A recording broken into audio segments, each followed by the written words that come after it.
Hello అండి, నమస్తే. నేను మీ సంధ్య. వెల్కమ్ టు సంధ్యాస్ వంటల పుస్తకం. ఈరోజు మన వీడియోలో ఫ్రూట్ కస్టర్డ్ అనేది ఎలా ప్రిపేర్ చేసుకోవాలి ఏంటనేది చూద్దాము. చాలా సింపుల్గా ఈ ఫ్రూట్ కస్టర్డ్ అనేది మనము ఇంట్లోనే ప్రిపేర్ చేసుకోవచ్చు. టేస్ట్ అయితే చాలా బాగుంటుంది. ఒకసారి మీరు కనుక చేసి ఇచ్చారంటే పిల్లలు మళ్ళీ మళ్ళీ అడుగుతూ ఉంటారు. ఫస్ట్ టైం కనుక మన వీడియోస్ని చూసినట్లయితే మన ఛానల్ని తప్పకుండా సబ్స్క్రైబ్ చేసుకోండి. ముందుగా మందంగా ఉండేటువంటి కళాయిని కానీ ఏదైనా ఒక గిన్నెని కానీ పెట్టుకొని అందులోకి రెండు కప్పుల వరకు పాలనేవి తీసుకోండి.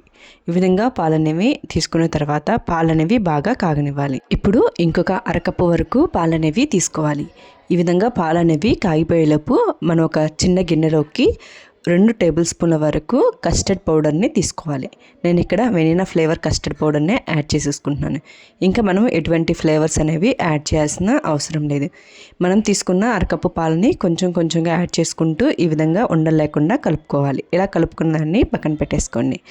ఇప్పుడు మనకి పాలు అనేవి బాగా మరిగిపోతున్నాయి కదా.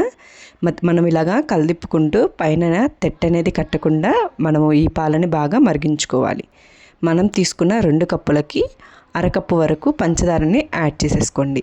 ఈ విధంగా పంచదారని కూడా యాడ్ చేసుకున్నాక ఒకసారి బాగా కలదిప్పుకుంటూ పంచదారని కూడా పూర్తిగా కరగనివ్వాలి. ఇలా కలదిప్పుకుంటూ మనకి పంచదార అనేది కూడా పూర్తిగా కరిగిపోయి ఈ విధంగా పాలనేవి బాగా పొంగుతూ ఉంటాయి. ఈ విధంగా పాలనేవి బాగా మరిగిపోయిన తర్వాత ఇందాకలా మనం కస్టర్డ్ పౌడర్ని కలుపుకొని పెట్టుకున్నాం కదండి. ఇప్పుడు ఒకసారి బాగా కదిలించుకోవాలి. అడుగున ఏమీ ఉండకుండా ఈ విధంగా కదిలించుకున్న తర్వాత ఈ పాలల్లో మొత్తాన్ని వేసేసి ఒకసారి బాగా అంతా కలిసే విధంగా కలబెట్టుకోవాలి. మనం ఇలా కలబెట్టుకుంటూ ఉంటున్నామంటే మనకి ఆ కస్టర్డ్ పౌడర్ వేసిన తర్వాత మనకి పాలన్నీ బాగా చిక్కబడిపోయి దగ్గరకు వచ్చేస్తాయి. ఇలా ఒక 3 నిమిషాల పాటు కనుక మనము ఉడికించుకున్నామంటే మనకి ఇదంతా చిక్కబడిపోయి బాగా దగ్గరకు వచ్చేస్తుంది. ఇలా కదిలించుకుంటూ మనము ఉడికించుకోవాలి. ఈ విధంగా మనకి దగ్గరకు వచ్చేసింది కదండి. ఇప్పుడు ఒకసారి బాగా కదిలించుకొని స్టవ్ ఆఫ్ చేసేసుకొని ఇప్పుడు పక్కన పెట్టేసుకొని చల్లారనివ్వండి.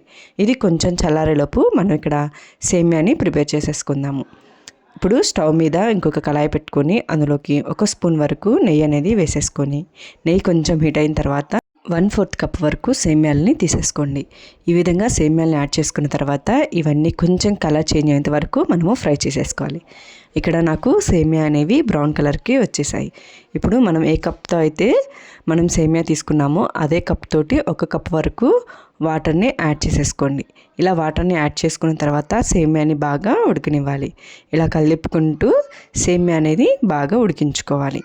ఈ విధంగా ఉడికిపోయిన తర్వాత మనం ఇందాకలా ఏ కప్తో వాటర్ తీసుకున్నామో ఆ కప్తోనే 1 కప్ వరకు పాలనేవి యాడ్ చేసేసుకోండి. ఈ విధంగా పాలను కూడా యాడ్ చేసుకున్న తర్వాత సేమ్యా అనేది కూడా పాలతో పాటు బాగా ఉడికిపోవాలి. ఈ విధంగా సేమ్యా అనేది మనకి ఉడికిపోయిన తర్వాత ఇందులోకి 2 టేబుల్ స్పూన్ల వరకు పంచదారని యాడ్ చేసేసుకోండి.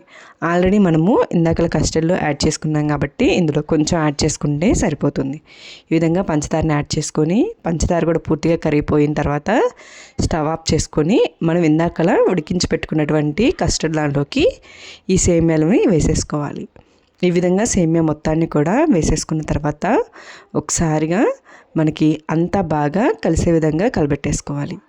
ఈ విధంగా మనకి బాగా కలిసిపోయిన తర్వాత ఇది పూర్తిగా చల్లారిపోయి ఉంటుంది. చల్లారిపోయిన తర్వాత దీన్ని 2 అవర్స్ వరకు ఫ్రిడ్జ్లో పెట్టేసుకుంటే సరిపోతుంది.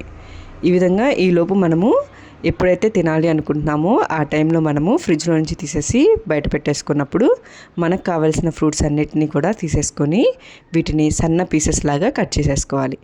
2 గంటల తర్వాత ఫ్రిడ్జ్లో నుంచి తీసేసి ఒకసారి బాగా కదిలించుకోవాలి. మనకి బాగా గట్టిపడిపోయినట్టు అనిపిస్తుంది, కానీ కదిలించే కొద్దీ మనము అది చిక్కబడిపోతుంది. మనం ఇందాక తీసుకున్న ఫ్రూట్స్ అన్నిటినీ కూడా ఈ విధంగా సన్నగా కట్ చేసేసి ఇందులోకి యాడ్ చేసేసుకోండి. నేను యాపిల్, గ్రేప్స్, దానిమ్మ, బనానా వీటన్నిటిని కూడా సన్న పీసెస్ లాగా కట్ చేసి తీసేసుకుంటున్నాను. ఈ విధంగా వీటన్నిటిని కూడా ఒకసారి బాగా కదిలించుకుంటా ఉన్నామంటే కరెక్ట్గా మనకి సరిపోతుంది. మనకి కస్టర్డ్ అనేది గట్టిగా ఉంటుంది ఫస్ట్, కానీ ఈ ఫ్రూట్స్ అన్నిటినీ వేసుకొని ఇలా కలిపుకుంటా ఉంటే మనకి ఫ్రూట్స్లో ఉండేటటువంటి వాటర్ కంటెంట్ పెరిగిపోయి కస్టర్డ్ అనేది మనకి పలచబడిపోతుంది. ఈ విధంగా చల్లగా ఉన్నప్పుడు కనుక మనం సర్వ్ చేసుకొని తిన్నామంటే ఈ కస్టర్డ్ అనేది చాలా టేస్టీగా ఉంటుంది. చాలా సింపుల్గా ఈ ఫ్రూట్ కస్టర్డ్ అనేది మనం ఇంట్లోనే ప్రిపేర్ చేసేసుకోవచ్చు. పిల్లలకి ఇలా ఒకసారి చేసి పెట్టండి, మళ్ళీ మళ్ళీ అడుగుతూనే ఉంటారు. ఈసారి నేను చెప్పిన పద్ధతిలో ఈ ఫ్రూట్ కస్టర్డ్ అనేది ట్రై చేసి ఎలా వచ్చింది ఏంటనేది నాకు కామెంట్ చేయండి.